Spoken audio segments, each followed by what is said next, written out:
Welcome to BOOKMAS Day 9. My name is Kirsty and today I'm going to be talking about the 9 books that I read this year that really surprised me. So it could be surprising in different ways. So it could have surprised me because I didn't expect it to be that good, or I don't know, it had loads of hype and the hype delivered. I don't know, there's a lot of reasons, but I've just realised that it doesn't look like I'm doing a BOOKMAS video. It looks like I'm doing a bloody Halloween video because of my dark makeup. So to kick things off with the 9 books that surprised me, I'm going to talk about the book that I have never spoken about before on this YouTube channel, and that is Letters to Eloise by Emily Williams. I was sent this book by Emily Williams herself and asked to review, and I was a bit apprehensive because it's one of those kind of weird adult romance novels. It sounded like that anyway, and it was about this girl who's in university. She becomes pregnant. It's about her dealing with this pregnancy and just everything like that. I read it in 2 days, I think. I was absolutely blown away by the whole storyline. It was gripping, it was emotional, it was intense. And as soon as I finished the book, I burst out into tears. I cried for what seemed like 5 hours, and I actually emailed Emily and told her how much the book had affected me and just how gripping and raw it was. And I generally can't recommend... Luna, you're knocking the camera everywhere. Wow. Okay, so Luna's decided to join us. You just interrupted a perfectly good... Oh, okay, so yeah, I actually emailed Emily straight after I finished the book, and I told her how raw and emotional it was and that I'd been crying for absolutely ages, and I can't recommend this book enough. It's her debut novel and it was just absolutely amazing. The second book that really surprised me was The Help, and this is by Catherine Stockett. This surprised me because I didn't think I'd like it, because it's a book that is about racism, but a white person is one of the points of view, and I just thought it kind of defeated the whole point of telling a book about racism in the United States and have a white person kind of talk about it. But there is points of view from like women of colour as well, so it's not just the white woman. But I was very surprised because I absolutely loved this book, and I feel like the kind of point of view of the white woman added to the storyline of how she was seeing how these women of colour were being treated. It's hard to describe, but it just surprised me because I wasn't expecting it to be that good. There was loads of hype around it and I was just like, oh god. I needed to read it for university, so which is why it's just tabbed. But yeah, I ended up really enjoying it, and I think I gave it a 4 out of 5. There was one aspect that let down this book, and I do have a review for it, so I will link that in the description box below. The next book is one that I was also sent by the publisher, and that is Betwixters by Laura C. Cantu, and this is a middle grade novel about this kind of big forest, these middle grade children, and they find this other world, and it's just brilliant. And I've never heard of Laura C. Cantu before. This book is one that I haven't heard much about at all, to be honest, but I absolutely loved reading it. It was a middle grade novel, but it had such important issues underlying it as well. So bullying and trying to be oneself and confidence and feminism. And this isn't a middle grade fantasy novel, and it was just really interesting to read the fantasy element while having the sociological kind of issues under it as well. I really hope there is a second book because it ended on a bit of a cliffhanger, and I need a second book, but I haven't heard anything. I'm gonna have to see if there's gonna be a second book because I feel like I just need it in my life. The next one is actually a graphic novel, and that is Saga by Brian K. Vaughan and Fiona Staples. I had heard so much hype about this graphic novel series. It was crazy. I was hearing about it everywhere, and I was just like, okay, I'm a massive graphic novel fan anyway, but I'd never kind of gone to this one because it was very adult, and I'm not a big fan of reading about very adult things. So I kind of kept putting it off, but because it was Brian K. Vaughan, I also kept being drawn to it as well. So I ended up buying it. I read the first volume, absolutely fell in love. It is probably one of the best series that I have ever read in my entire life. And that's just not a graphic novel series, that is book series as well, TV series, anything. This is probably one of the best series I have ever encountered. And I just absolutely love it. I have read all 7 volumes now. The 8th volume is coming out in January and I already pre-ordered it. So I can't wait to get to that one.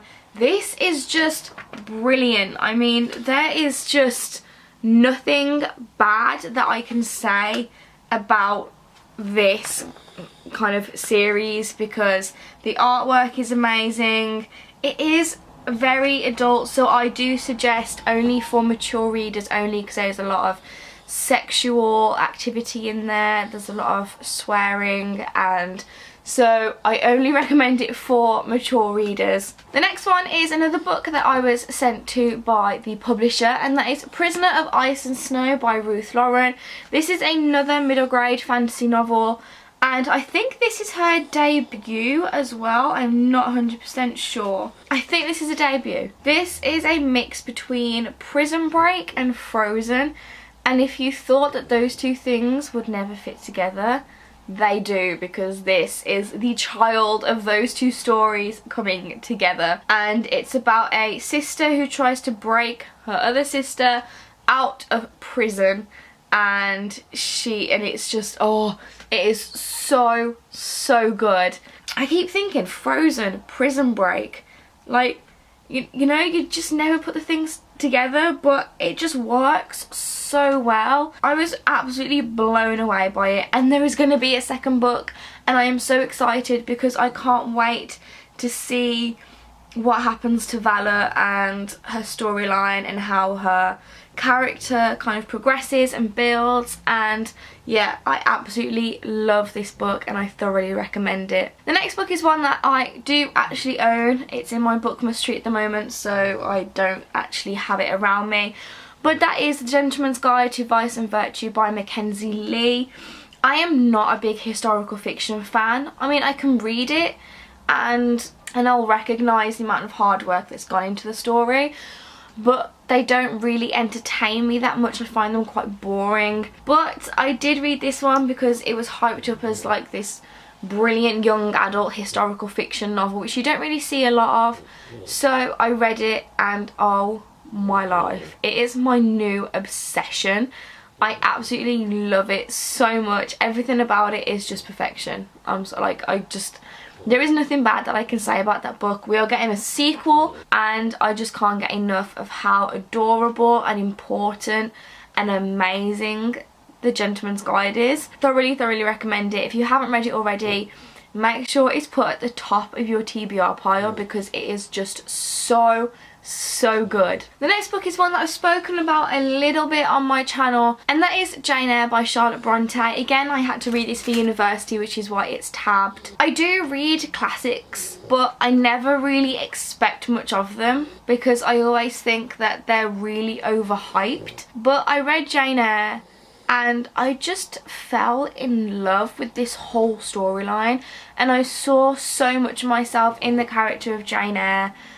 She sees herself as this quite ordinary and not special. She doesn't really bring much to the world. She has feminist views and I just really saw myself in her. I just absolutely loved this book and I'm gonna have to give it a reread because I'm doing another assessment on it, so I need to reread it to refresh my memory. But you know what? I'm not complaining because I absolutely love it. And this is definitely a big surprise. It's actually become one of my favourite classic novels that I have ever read, so I'm really excited to read more classic literature because I'm kind of intrigued as to see if more classics surprise me of how much I like them. So we shall see. But Jane Eyre was definitely a massive surprise. Loved it. I loved the writing. I loved the literary themes. I just, yeah, absolutely in love with it. The 8th book that surprised me, which is again one that's in my BOOKMAS tree. I do have the 3rd book like behind me, but effort to actually, you know what, I'll get it. So this is the 3rd book. It's Shadow House No Way Out by Dan Podlocki. The 1st book is Shadow House The Gathering, and the 2nd book is Shadow House You Can't Hide. And I do have all 3, obviously. But I read this book and I wasn't really anticipating it to be that great because it was very short. It seems like it was very simple writing, but it is a middle grade horror novel, which I don't really hear that much about, like horror and middle grade. You don't really put the two together, but they work really, really well in Shadow House. And it's just this book about this house. It calls these 5 children to the house in a spiritual kind of way. They're locked in the house together, and there are these children chasing them around the house with masks on, which is really, really creepy. And there's loads of secrets buried about the house, about the children, and it's just really, really interesting. It did actually creep me out, and I don't get scared at reading horror books. I don't like watching horror films, but I don't get scared at reading horror books. And it actually creeped me out, and there's pictures to accompany it. There's also an app that accompanies the book as well to give you that extra added reading experience. And it just really surprised me because I really, really enjoyed it. And straight after I finished the 1st book, I went straight onto the 2nd book and finished that. And I actually haven't read the 3rd book yet because I've been reading other things, but I do plan to get around it really, really soon. And the 9th and final book that I read that really surprised me was Caraval by Stephanie Garber. I talk about this book loads on this channel, I know, I'm so sorry, but there's just so many good things about this book. I received an ARC of it and I read the ARC and I was just completely blown away by how amazing it was. And if you are a regular viewer of my channel, you will know that I am not a big fan of circus / carnival themed books. I don't really like them at all. But I read Caraval and I was just like mind blown about how much I actually loved a book about a carnival. And it really surprised me because I was like, Kirsty, are you liking a carnival book right now? And I fell in love with it. I fell in love with absolutely everything. The romance, the mystery, the thrilling aspect, the darkness of it, the sisterly relationships. And there is a 2nd book coming out which I am so excited about. It's called Legendary, and we have a cover and the cover is amazing and it's from the other sister's point of view, and I am so hyped about it. It's crazy. But this definitely surprised me, and it's probably one that I will forever talk about because it's just that amazing. So yeah, those were the 9 books that surprised me. But you know what? They were great reads. I do have reviews for all of them, I think, so I will link all of the reviews in the description box below for you. So yeah, that is BOOKMAS Day 9. If you like this video, please give it a big thumbs up. If you've got any comments, questions, feedback, what books surprised you in 2017, let me know in the comments box below. And because it is BOOKMAS, I am posting a video every single day. So if you want notifications for what time in the day those videos are going to be posted, then just click on the bell icon below. And yeah, that is all I have left to say. So thank you for watching, and I will see you tomorrow for BOOKMAS Day 10. Bye!